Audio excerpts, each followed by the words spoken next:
Welcome to Ira's Everything Bagel, where I talk with intriguing people about everything, their passions, pursuits, and points of view. Well, how do you rise from an abusive childhood to performing at some of the most elite venues in the world? I want to quote my guest. As readers traverse through my life, they witness the transformative power of music and determination. People might appreciate my life as a testament to the relentless pursuit of one's dream, irrespective of life's ups and downs. End quote. Well, we're going to find out more about resilience and talent from my guest, David Singer. He is author of From Cab Driver to Carnegie Hall, and a subtitle, One Musician's Story of Grit and Glory from the Streets of New York to the Grand Stages of the World. It's available on Amazon, Barnes& Noble, and all the usual places. And for everything about David, go to singerclarinet.com, singerclarinet.com, and you can follow him on Facebook. And David, welcome to the show. Thanks. I'm glad to be here. I'm glad. I was hoping you'd actually have a clarinet in hand and kind of play me in, but it's okay. We're fine. That's okay. My dog would be howling if I started to play right now. Understood totally. I have a dog and he howls or she howls whenever I do certain things. So I don't play the clarinet, unfortunately. I don't play anything. So there you go. I don't even play shortstop. At any Oh, rate, you have had a fascinating career and life, but I want to start out at the beginning, the dynamic between you and your parents. mm. Each of were abusive in their own way, and how you found music, which isn't what people I think of initially as an escape from that situation, but more because of a girl. Well, all of that is true. My parents actually were musicians. My dad played oboe and accordion growing up in Transylvania, actually. My mom was a violinist, went to Manhattan School of Music and actually Mannes School in Manhattan. And they used to invite their friends over in the evening for dinner, and then they would play chamber music at night. And so I would often, as a little boy, I would be under the piano listening to my parents and their friends making music together, playing Brahms and Mozart into the night. And so I grew up right from the beginning, just having music, being surrounded by music. So. And yes, but the reason that you picked the clarinet has to do with a girl, not having to do with listening to your parents play music, correct? That's absolutely true. I guess it was about the third grade. A girl that I had a crush on, was it the third grade? Maybe it was the fifth grade. I don't know. Anyway, her name was A. Marie Rocky, and I still think about her fondly. But anyway, she was going to go into a talent show. And I came home and I told my parents I wanted to also be in a talent show. My dad said, "But you don't know how to do anything." So he was the band director of the local high school, Canoga Park High School. He started bringing home instruments. He brought home a violin, and I tried the bow would go on one string and my fingers on another. He brought home a trumpet and a. I'm not able to make sounds with my my lips, but the clarinet somehow this wooden tube, one hand over the other, it just kind of felt right. And so I entered the contest because my dad taught me one song called "Long Long Ago," and it was long, long ago. My goodness. And far, far Entered away. the contest, yeah, and so I won, and that didn't help me. I found she didn't want to have anything to do with me after that. Because you won and she didn't. Yeah. Yeah, exactly. But I want to get back to your parents for a second. That's part of what your story is that in their own way, there was an abusive relationship for you as a kid. Right. One was emotional, one was physical. And yet, despite all of that, you decided to make music your life, your career, and a clarinet particularly. So, where was that deciding factor, or when was that deciding factor, or maybe both? How did you know that that would give you a life that you wanted to lead? You know, the difficult thing about it's a heinous thing when your parents do something that is incorrect, improper, wrong. You don't know that as a little kid. You think it's normal. You think whatever your parents do is normal. You think that there's maybe something you did. because at the same time they did fantastic things for me. My dad, my dad was a high school teacher, as I told you. He went on sabbatical every 7 years. A teacher would get for a year off, they would get half pay. So we went to Europe for a year. I went to Vienna. He calls up the principal clarinetist of the Vienna Philharmonic. I'd been playing 2 years. I just won a talent show at Sutter Junior High School, or actually Sunny Bray Elementary School. And he calls up the principal clarinetist of the Vienna Philharmonic. My boy plays the clarinet. And so, because in the old days, this was 1961, winter of 1961, they weren't making a lot of money. And so Professor Yettel, Rudolf Yettel, who later became my musical father to me. But anyway, he said, come on over and let's hear you play. And so I did, and I played some things for him. He took me as a student. Within a few weeks, he invited me to sit next to him in the Vienna Philharmonic, one of the great orchestras in the world, in the Staatsoper, where I was to hear great singers, costumes, sets, lighting. As a 12-year-old kid, I couldn't have been more impressed if I was a bat boy with the New York Yankees. I mean, it was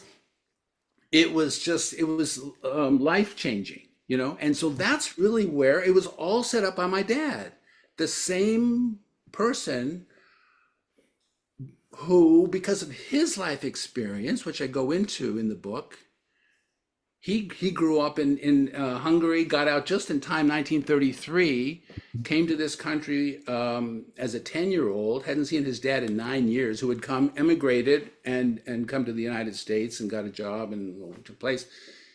He started as a stuttering little boy and fought at the Battle of the Bulge, the Second World War, was awarded a Bronze Star. He had quite a life, but he killed people in the war. And so he came back, I'm sure, with PTSD. A few years later, I was born in 1949, so he came back in 45.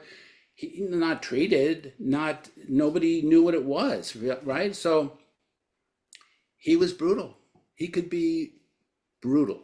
And, you know, it's just, the book is mostly entertaining, really, from Cab Driver to Carnegie Hall. But there are places where, chapter 2, it's maybe a little bit tough. But then after that, there are fun stories, there are obstacles, not like that, but when I learned about my parents' obstacles, my mother's obstacles of coming here with her family as an infant, and then by the time she was maybe 10, the Depression hit, and they had to move all the time. And my uncle later said, her brother said, well, it was easier to move than to pay the rent, and so they were broke. They didn't have any money. He I'm ended up, laughing, but you're right. I mean, you that know, mentality at the time, oh, sure. maybe I'm going on too No, long. that's fine. Please That's tell fine. me. I wanted to have you give a little bit of the backdrop to your life, and that's an important part. And also, you mentioned Professor Yettel. He has a whole interesting story in, Right. as well. But I want to talk about your musical career and the fact that you've led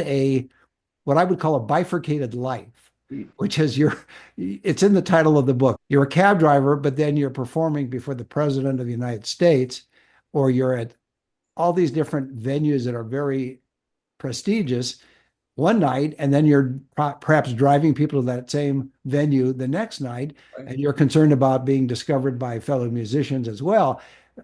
How did you not go a little crazy leading that kind of life? Difficult. It was very difficult.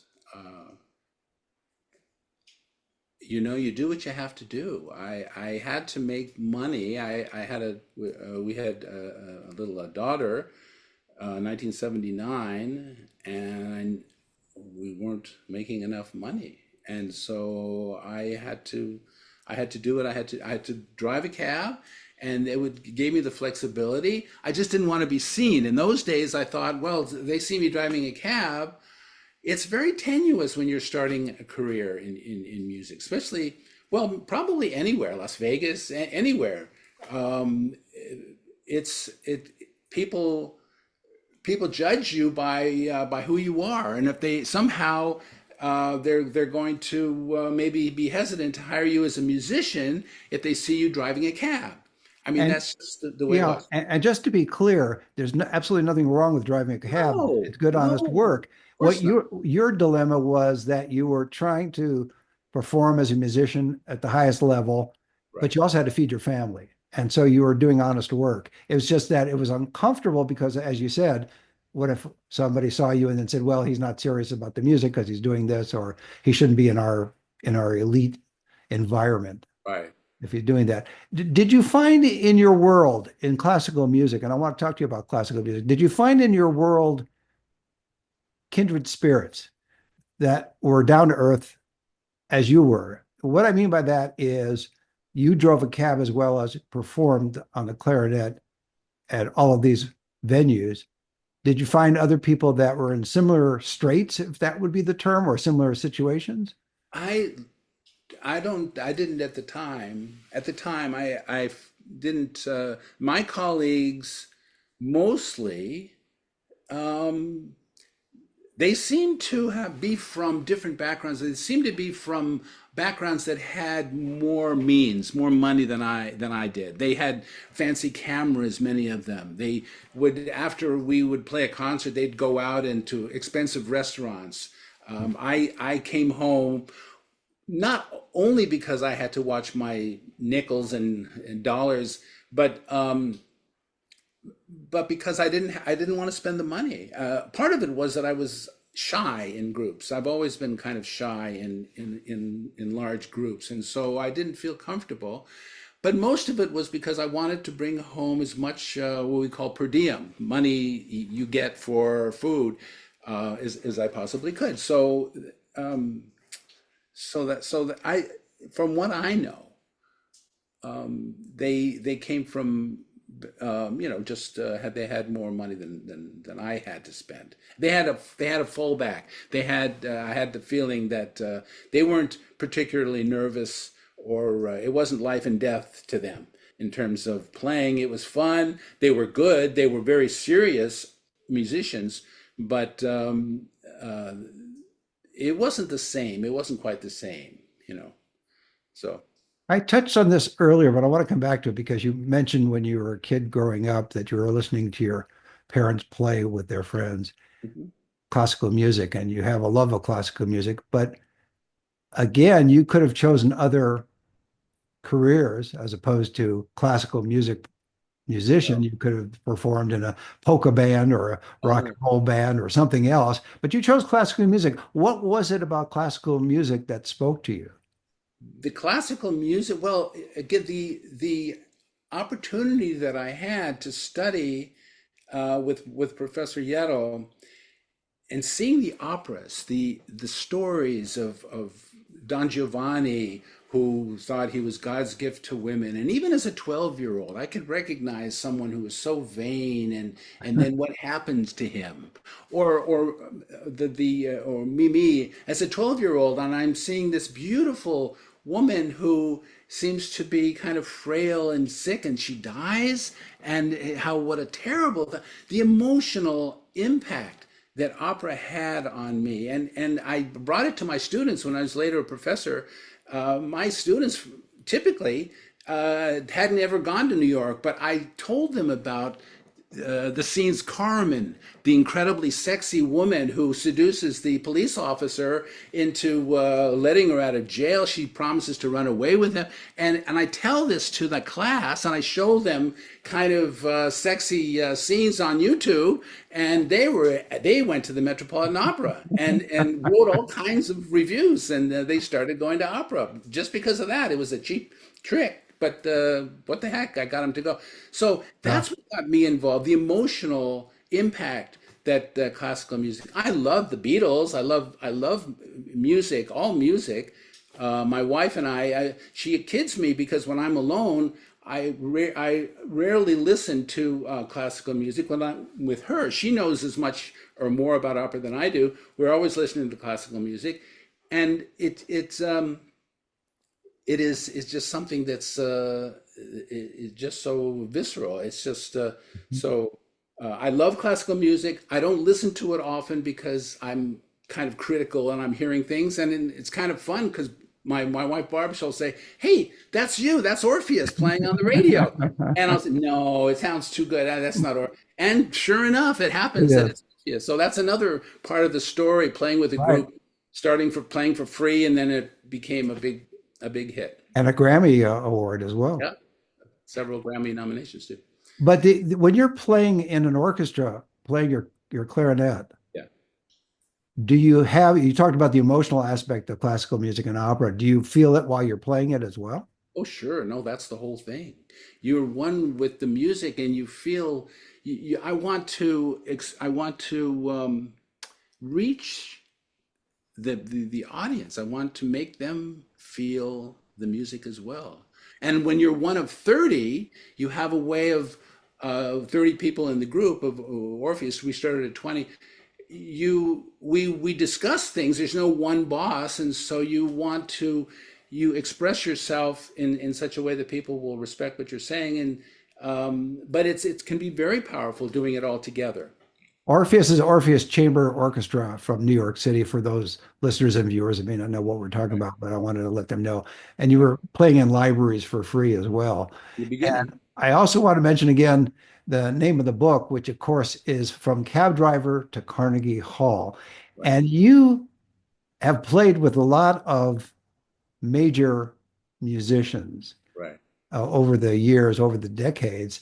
If I had to force you, which I don't want to pick your most favorite musician for whatever reason, whether it's their style, their talent, their grit, whatever it is, who would that be? Wow. Well, the person that comes to mind is someone that no one will have heard of. His name is Shandor Veg, and he was enormous in stature. He didn't care. He had food stains on his shirt, and he he was like a throwback. It was like somebody who stepped out of a time capsule from the 1800s. Long kind of hair and terrible, just kind of whites, blotchy. But you put a violin in his hands, and his fingers were like sausages, and he just kind of transcended. He was the music. He was the music. So we played music. We played a particularly evocative piece of war, Bartok, the contrast that he wrote for Benny Goodman, actually. So that's one person that I played with. The one I'm probably most grateful to, and I loved playing with, was one of the great pianists of the 20th century, Rudolf Serkin, who played with all the great orchestras. He was director of the Curtis Institute when I was there, and he heard me and he invited me to Marlborough, which is another classical music haven in our country, where the best of the best play. That's where I played with Yo-Yo Ma. That's where I played with a lot of great players. And then Mr. Serkin asked me to record a piece that he'd been wanting to do for decades. He chose me. I don't understand still to this day how he chose this 20-year-old raw talent. He picked me. We did a recording, and it's been re-released now by Pristine, and it's a wonderful recording. But there've been a lot of great. I'm grateful to have been in Orpheus, all those great musicians that I've got to play with, and I'm very grateful for the whole thing. I don't understand how it happened, but going through what I went through, which is nothing compared to what my parents went through or their parents, but still it was pretty tough. But I did okay. Well, that's why I mentioned in the opening the concept of resilience and just Yeah. striving forward. And I'm going to talk to you a little bit more about that later on. But when you are in that world of classical Oh, very music, good. do they relate to their fellow musicians that perform with them? Absolutely. Oh, the better they are, the nicer they are. That's been my experience. Just very much down to earth. On one occasion, I played with Yo-Yo at the at the Spoleto Festival. It was called Spoleto Festival of Two Worlds. First part was in Charleston, South Carolina, and the other part was in Spoleto, Italy. Um, we were playing a piece by Maurice Ravel, Introduction and Allegro, for string quartet, harp, clarinet, and flute, and everyone was great on what they did. Everyone was a superstar on their instrument, except for me. But I guess I did okay too. Um, and it starts with a cello solo and with an accompaniment in the strings, but it has to be at a certain rhythm, you know. So if you can handle it, it goes dee da dee dum dee da dee da da da. But he was messing around. Then we had a live performance on the radio. The red light goes on, and he plays da dee. He did it twice too slow, da dee, with the accompaniment not knowing what to do because they had to play a certain rhythm. He was playing twice too slow, so it was completely off in the beginning. But he got back on. But it was just funny to hear him and see him be uncomfortable. Yeah, I So would anyway, imagine. it was cute. But he a master person, a wonderful person, and a master musician always. When you decided to sit down and write the book, I'm sure all kinds of ideas came to you as to how best to approach it. But why did you decide to write the book? And is there one particular group of people you're aiming this book at? I started writing the book as a kind of legacy. We're not getting any younger. So I'm thinking, what can I leave behind? I've got a bunch of recordings, but I thought this would be something important. And also, through the years, friends and family have told me when I start talking about having to leave Calcutta because there was people in the streets were burning American flags and turning cars over. It was right after, it was 1979. Our embassy in Iran was taken over. All of this is described in From Cab Driver to Carnegie Hall. But anyway, it's uh, how we got out of Calcutta and on a plane, and the State Department then put us on to get out of the country to get us to Frankfurt, or being in Israel right after in 1973 the war, and I arrived late from the United States. My daughter had just been born. I flew in a different plane and checked into the hotel. I didn't even get to do that. So I wrote the book as a kind of a legacy. I wanted my family to have something from me, and I also had been told through the years that I should write a book. I talked about different things, experiences that I had with Orpheus. We were in Calcutta just after the Iranian embassy was taken, and people were burning American flags in the streets, and we had to sneak out of town, and the State Department put us on a plane and got us to Frankfurt. Other incidents throughout the world happen to us, or playing with great musicians, making recordings with great musicians. People said, David, you should write a book. So I did. Great idea. Why not? You Yeah. also, I bring this up occasionally with guests. I don't like to do it too often because then I tend to repeat myself. But you also, because of the recordings you're on, you're immortal in a way, even if you don't write the book, because your playing is on a recording or on multiple recordings. Thank you. Well, So I don't mean you're immortal because you're a great man. Don't misunderstand me. oh, I mean you're right. immortal because it's Far from preserved it. in Well, terms of, yeah, it's always going to be there after you're gone and I'm gone. You're still going to be there in well, recordings. thank you.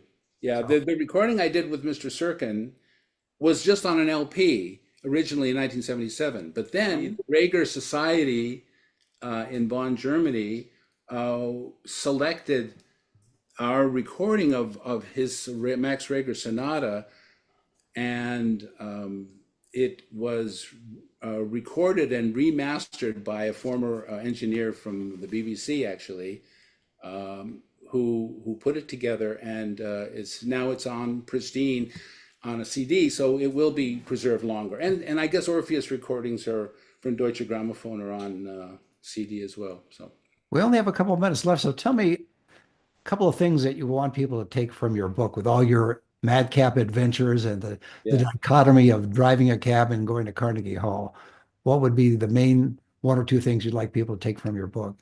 people have told me that they consider it to be entertaining, fun, they've also said that it gave them something to think about in their own lives. When I was stuck literally climbing fences and running from guard dogs to sell welding rod to make money for myself and my daughter as a single parent, um, I was able to change my life and find something. I knew I couldn't perform where I was living at the time in Seattle. Um, so I read a book called "What Color Is Your Parachute?" And through the book, it made me realize that children and music were, I was passionate about them. I love both areas. And so I developed a program called Music Magic, started implementing it in the schools, and it was very successful in Seattle and in New York, and enabled me to be able to change my life, and ultimately played a factor in actually played a role, I should say, played a role in me getting a job as a professor at Montclair State University. I thought of a program, I implemented it, and it was very successful. And they needed a lot, they needed recruitment at the time when they hired me, and that's one of the reasons they did. And by the time I left, 23 years later, the music department went from basically a barracks to one of the nicest buildings at the beginning, right in the front of campus.